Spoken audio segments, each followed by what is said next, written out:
7 sur 10 des maladies que vos plantes ont sont causées par des champignons. Et ces champignons réduisent le rendement de nos différentes cultures.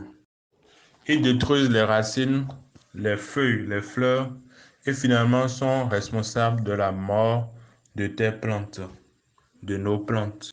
Dans ce module, nous allons parler des champignons les plus communs, comment ils agissent, comment les prévenir, quels produits peut-on utiliser pour pouvoir guérir les maladies causées par ces différents champignons. Ce sont des champignons phytopathogènes. C'est ce type de champignons qui attaquent les plantes. Et nous allons étudier tout cela dans ce module. On y va.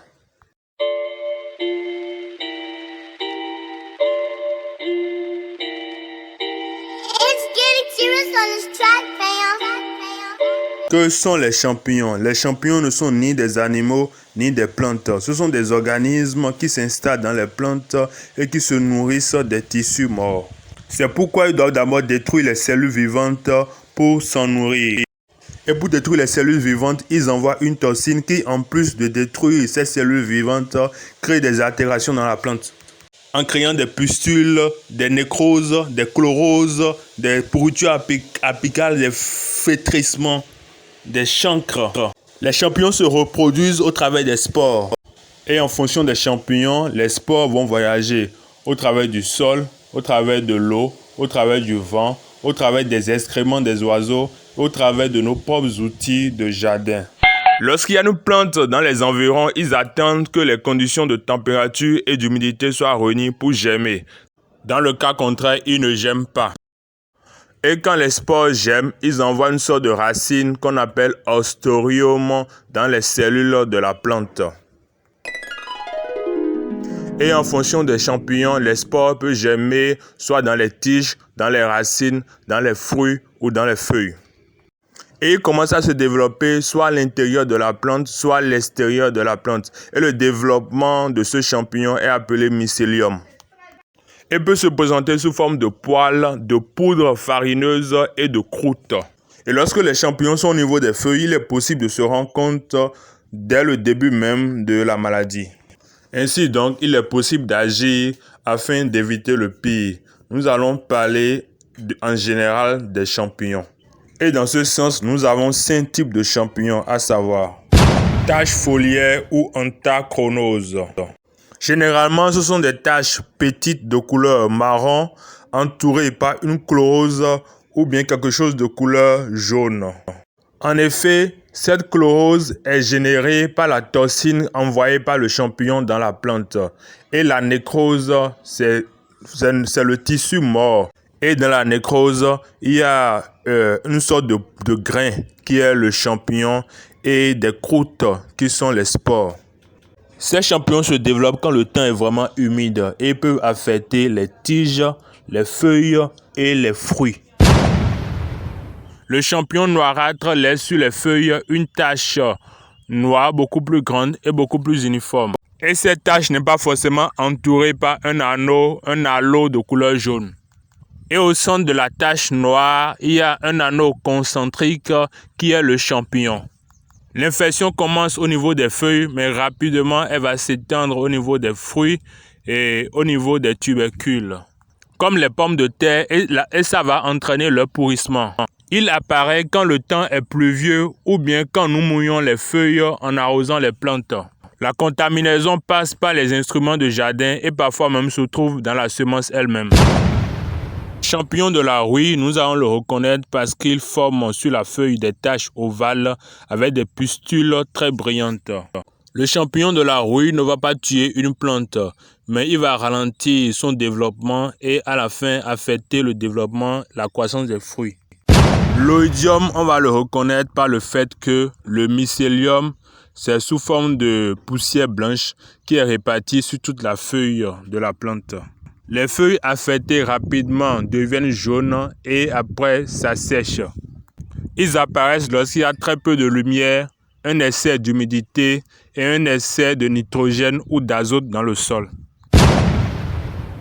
Le mildiou, nous allons le reconnaître parce qu'il va former sur la feuille des taches vertes claires qui vont devenir après jaunes.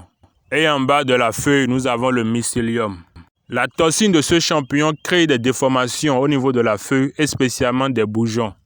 Finalement, la plante se sèche et meurt. Il apparaît quand il fait très chaud et spécialement quand le climat est pluvieux. Mais le mildiou n'a pas forcément besoin d'humidité pour se développer. Les champignons peuvent également se développer à l'intérieur de la plante. Et ça, nous ne le voyons pas, ce qui est très grave. C'est pourquoi c'est très important la prévention, surtout dans l'agriculture organique. Prévenir vaut mieux que guérir, dit-on. Autre problème, c'est que les champignons détruisent la plante et la fragilisent, ce qui facilite l'entrée des bactéries. Les bactéries, quant à elles, créent des dommages beaucoup plus graves et irréversibles à la plante et sont beaucoup plus difficiles à contrôler que les champignons. Comment savoir si nos plantes ont des champignons et comment les reconnaître? Les champignons peuvent apparaître n'importe où, mais ils commencent d'abord à apparaître au niveau des racines et des feuilles. Quand les champignons apparaissent au niveau des racines, nous allons voir que la plante d'un jour à un autre se fane et meurt. Et si nous déterrons la plante, nous allons voir que les racines sont pourries. Lamentablement, il n'y a rien à faire dans cette situation. Maintenant, nous allons parler de la prévention des champignons. Comme nous l'avons déjà souligné avant, vaut mieux prévenir que guérir. Donc la prévention est quelque chose de très important. Et pour prévenir, nous devons faire ces 11 pratiques qui sont très importantes. Premièrement, nous devons nous assurer d'un bon drainage pour éviter que les racines ne pourrissent, qu'il n'y ait pas trop d'humidité au niveau des racines. Ne pas mouiller les feuilles lorsque nous arrosons. En troisième position, s'assurer que nos plantes reçoivent le maximum de soleil possible. Il faut espacer de manière adéquate les différentes cultures afin de permettre l'aération. Si possible, tutoriser les cultures à tutoriser et afin que l'humidité ne s'accumule pas. Lorsque nous voyons l'apparition du champignon sur une partie de la plante, coupons immédiatement la partie et jetons-la dans le feu. Ne jamais utiliser les parties d'une plante infectée par des champignons, ni dans le compost, ni dans la réalisation du compost, ni comme couverture. La meilleure manière, comme on l'a dit plus tôt, c'est de brûler toute partie infectée par les champignons. Stériliser nos instruments de jardin avant de les utiliser. Bien arroser nos plantes et bien les fertiliser, ce qui va nous permettre d'avoir des plants résistants aux champignons. Nous devons faire la rotation des cultures, surtout si par exemple l'année passée nous avons eu une culture qui a été infectée par les champignons. Cette année, l'année prochaine, on doit changer de culture, soit utiliser des fongicides ou trouver une variété de cette même culture qui est résistante à ce type de champignons. Appliquer des fongicides de manière préventive, surtout en période de beaucoup de chaleur et d'humidité. En fonction du produit, il peut être appliqué soit une fois par semaine, soit 2 fois par semaine et surtout après une pluie abondante. Maintenant, nous allons parler de la prévention des champignons. Comme nous l'avons déjà souligné avant, vaut mieux prévenir que guérir. Donc la prévention est quelque chose de très important. Et pour prévenir, nous devons faire ces 11 pratiques qui sont très importantes.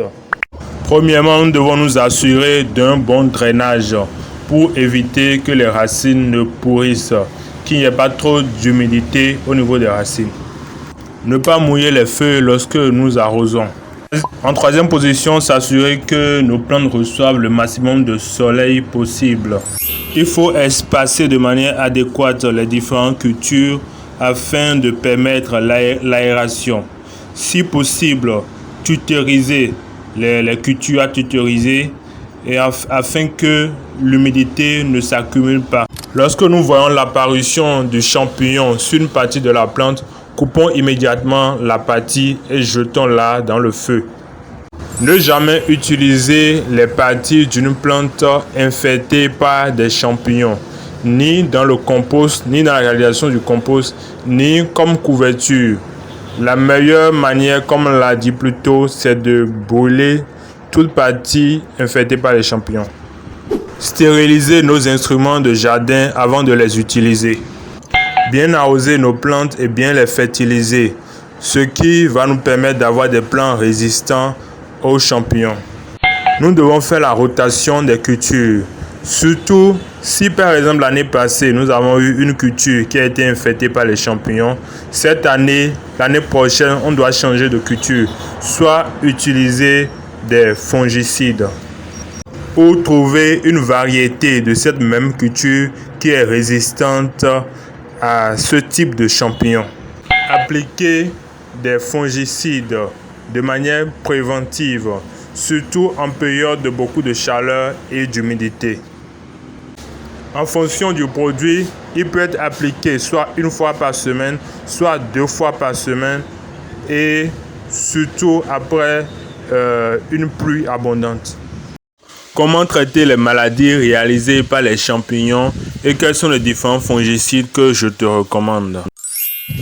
Les fongicides sont en général préventifs, mais il y en a d'autres qui sont curatifs. Il y en a de toutes sortes, les uns plus efficaces que les autres.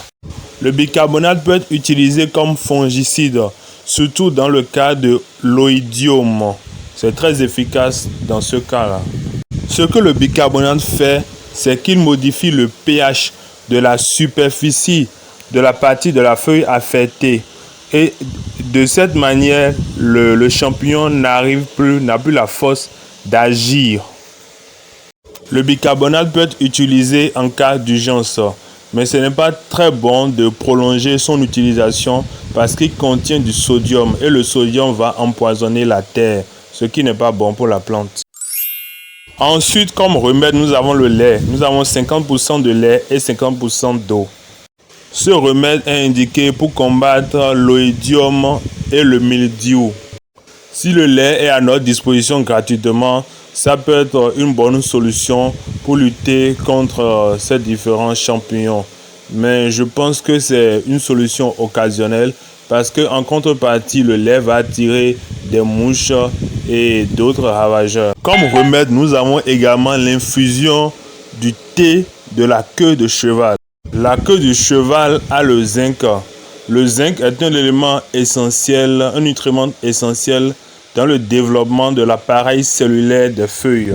De plus, la queue de cheval a une toxine qui est très toxique pour les champignons et qui va les détruire. La queue de cheval est très importante et très efficace comme fongicide, surtout si nous en avons en quantité à récolter, à sécher, un endroit pour le sécher, à préparer et à l'utiliser. Les fongicides que nous utilisons souvent en agriculture sont la plupart soit à base de cuivre ou de soufre. Ces composants sont toxiques pour les bactéries et les champignons.